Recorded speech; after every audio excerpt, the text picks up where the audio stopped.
Hi, welcome back to my channel. If you're new here, I'm Bree. Today's video, we're going to be going through all the books I read in the month of October.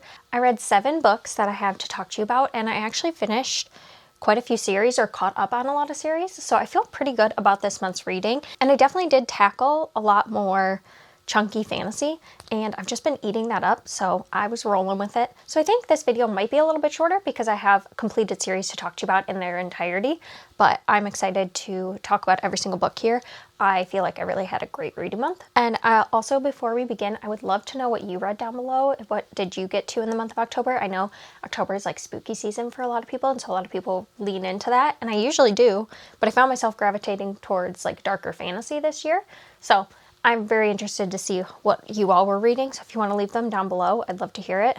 And then, without further ado, let's just get into the video. So I started off the month catching up on a favorite series. This is Every Spiral of Fate. I said favorite series. I don't know if it's necessarily a favorite series, but it's one I'm just having a ton of fun with. It's a YA fantasy series. This is the 4th book, and it came out in mid-October. No, it came out beginning of October.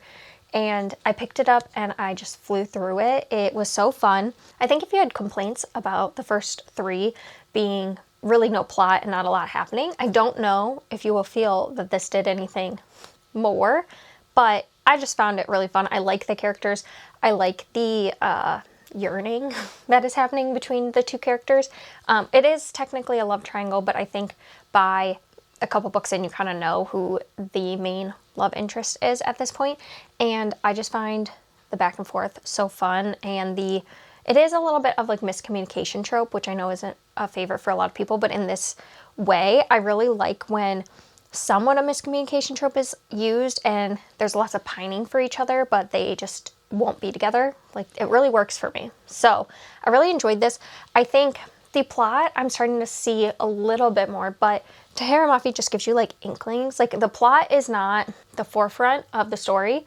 It's really, I think, the yearning between characters that really drives the story. So if you're looking for a really well developed plot that is really keeping you on your toes, I don't think this is necessarily giving that, but every time I read it, I just have such a good time and I can't put it down. I didn't read it in one go, but I kept wanting to pick it up whenever I was reading, and I've had a little bit of a hard time this year in the past like couple months actually reading physically. I've found that audiobooks seem to be working a lot better for me, and so this was just one of those instances where I was actually picking up a physical book, and every time I was picking it up, I wanted to be reading, and I was really sucked in while I was reading and not like getting distracted by other things. So I had a really great time with this. I would recommend it. I think if you like the series, you're gonna like this installment, especially if you like the romantic interest in the story. And I just think that there was more discovery about the dragons, for example, and about like the kind of the magic, and more characters were coming into the know about what's actually going on. And so for that, I really liked it, and I can't wait to see how the story wraps up, because I'm pretty sure book 5 is supposed to be the last book in the series, but we'll see, because it feels like there's a lot still to wrap up. And then I picked up a book from the library that I just heard people talking about, so I was curious. It is Poison Study by Maria V. Snyder. This is like a romantic fantasy, a romantasy. Why that was difficult for me to get it out, I don't know. Words are really hard at this moment in time. And this is like a pretty long series, or at least I think it's got a couple books, and then it's got like a spin-off series. I'm not really sure, but it came out in 2005 was the first time it was published. Yeah, it's got at least 4 books, plus I think some like branch off of it. So I've heard good things, and it is basically about a woman who is in prison for killing someone, and she's literally on her death day where they're taking her to go be killed, and she goes and she's taken to this man's chambers to like decide her fate, and he decides that she will be the new she will be the new taste tester for poison for the king.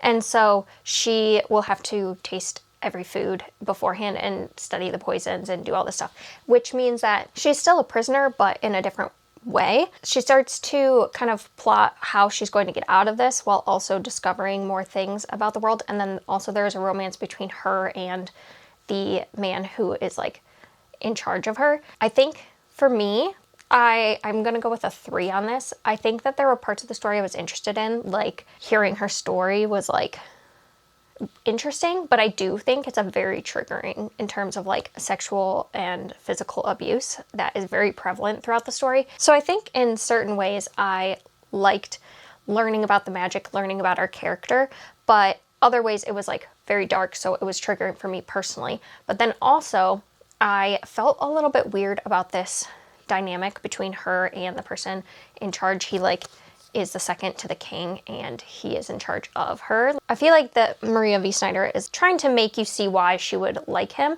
but I feel like just I'm learning that captive, I think, in subgenre of romance or fantasy romance is not necessarily for me because it made me a little bit uncomfortable. And then there's also like a big age gap between them, and there's a lot of like him having more information and withholding that from her. And so I just think that it didn't work for me in terms of a romance. I may continue on just because I think the way the story ends is more to do with like the plot that I'm interested in and her kind of visiting this other area and exploring more of the magic within the world, which are the things I found interesting about the story. So I may continue on, but it's not my favorite. And I don't know, at this moment in time, I don't really have much like pull to pick up the next one. Well, we've lost the light a little bit, so sorry for the lighting changes. I'm working with daylight here, but I'm just going to continue on. So I read Mask of Mirrors. This I read in September and is in my September wrap up, but I really did enjoy it. Oh, there's the sun. And then I decided to continue reading and I read The Liar's Knot at the beginning of the month. And then in the middle of the month, I read the third one, which I don't have. So I'll put the cover up here. But I read both of them. The whole series is pretty long, like over 600 pages. My one critique about the series, which is why the series as a whole and kind of all books I gave 4 stars, was that I think sometimes the authors, because it's an author duo, spent too long on certain things that didn't feel like it was moving the plot forward. We spend kind of a lot of time just like with our different characters. And while there is like definitely plot is going through the whole time, it just has a slow feeling, which for me as a reader works pretty well. But if you're someone who really needs a fast-paced plot, I feel like this is a little meandering sometimes. But I did really love the characters, and the third book really like solidified how much I was liking the characters, because when really things came to a head in terms of plot, it really, oh bless you, my cat. When things really came to a head in terms of plot, I actually really felt for the characters, and I was worried about what was happening to certain characters. And yeah, the ending and things like that really actually did impact me. So it showed me how much I was really enjoying it. There goes the sun again. For the series as a whole, I think it took a long time to get where the plot was going, but the plot didn't feel big. Sometimes you have these like trilogies, like for example, City of Brass, where maybe the first book feels a little slow, but I feel like once things start getting a move on, it feels intentional, like everything that's happening is building.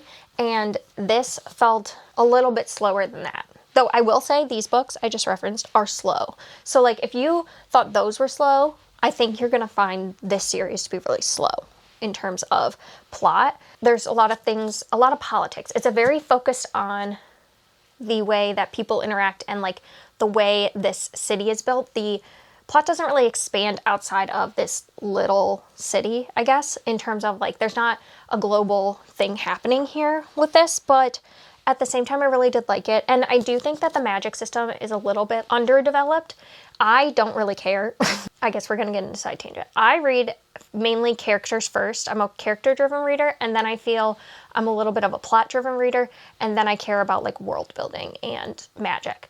So if you care about magic and world building, I think this doesn't explain a whole lot. It may leave you with more questions than answers, but as a character-driven reader and a plot-driven reader, like I really like learning about what's happening and why different people are doing the things they're doing. And I do think you get that in this series. You get to see different characters' motivations and why they are the way they are and how their decisions impact the rest of this city. And you have to see them grapple with their past decisions and who they are now, and how that actually, the decisions they made back in the first book are finally coming out, but they feel differently and would have done things differently if they could go back. And so all that I thought was really interesting for me as a reader, but I can see where some people will think it's a little too long. But overall, I really enjoyed the series. I will be getting the third book at some point, and I think I gave every book 4 stars. For me, the series as a whole is a 4-star series. I didn't have major complaints, but I do have things I would tweak just to make it a full 5 stars for me. And then we have a shock, because this is kind of like not anything I think past Brie would have picked up, but I did, and I ended up binging the whole series. Oh wow, too much sun now. So I ended up reading the entire Empire of the Wolf trilogy, and I even have out from the library Grave Empire, which is the companion series to this. I think it happens after the events of this one. So I'm really on a roll. This is I'm just going to hold up the first one.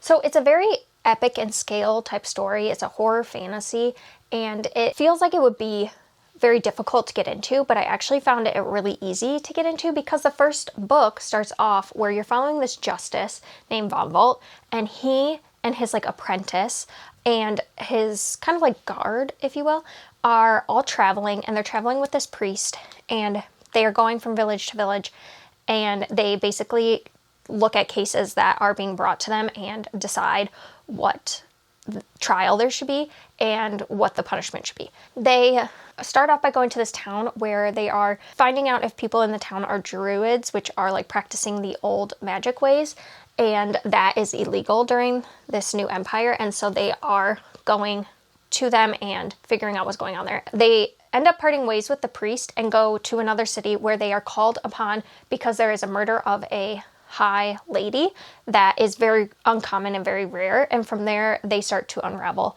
a bigger mystery and a bigger plot that is happening within the empire. And we're following Von Volt, who very much believes in the justice system of this place. He was there years and years before, where there was a huge war, and him and Bressinger, which is his like guard person, they fought very heavily in this war, and they saw the effects of this chaos and the destruction of a lot of people's homes and lives and things like that. And so he very much believes like he does not want to go back to the old ways, and so he believes in this justice system very heavily, and he is very just in his dealings with people. He tries to always give fair punishment, and you're following the whole book, by the way, from the perspective of his apprentice, who she's 19, and I don't know why I can't remember her name at the moment. Helena, thank you. And she is like 19 years old. She's been with him since she was a little bit younger, training. You know, as she's writing the book, that she's writing this from an old age. So you know that a lot of things go down, but you know that she makes it out. And I think that's a very interesting way to tell the story. It's kind of her telling it in her journals. So each one is like a journal where she's going through different parts of this story. So this one feels kind of like a murder mystery, horror murder mystery. And then the next two really just like explode in terms of plot. So the second one is Tyranny of Faith, and the third one is Trials of Empire.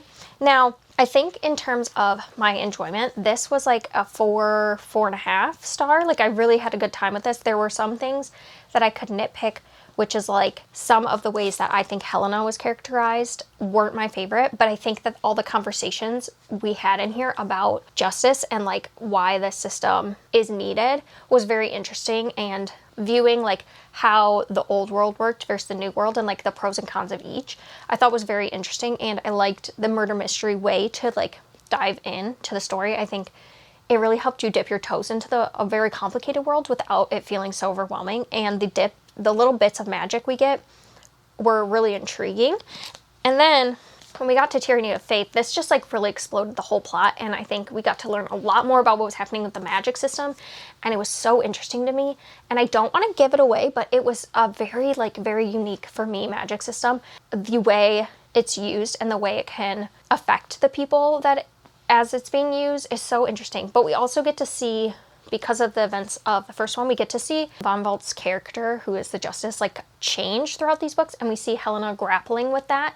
And we see a lot more conversations about doing the right thing, but using the wrong means. So like, can you stay wholly good when you're trying to fight for the good side? Or do you have to sometimes do bad things in order to save a lot of people? And I think that was a really interesting conversation. And also the plot in here, like it's a bigger book, but it never felt slow to me. It always felt like every moment was purposeful and every conversation we were having was purposeful. And so I really liked this. I still would give this a 4.5 to 4 stars. They're not 5. but I'm not really settled on exactly a 4. It's like somewhere in that range. But then I think that this one actually is more of a 3.5 or 4. It feels a little lower than the rest because this one, sorry, it's very shiny. This one is very war focused. We are definitely in the midst of the full chaos, and it was a lot of battle scenes. It was a lot of going from town to town, recruiting people, and then spending time like actually in battle and like lining up for battle. And I like, if you're going and you're trying to recruit people to your cause and you're trying to find people to help fight with you and having those political conversations, I find really interesting.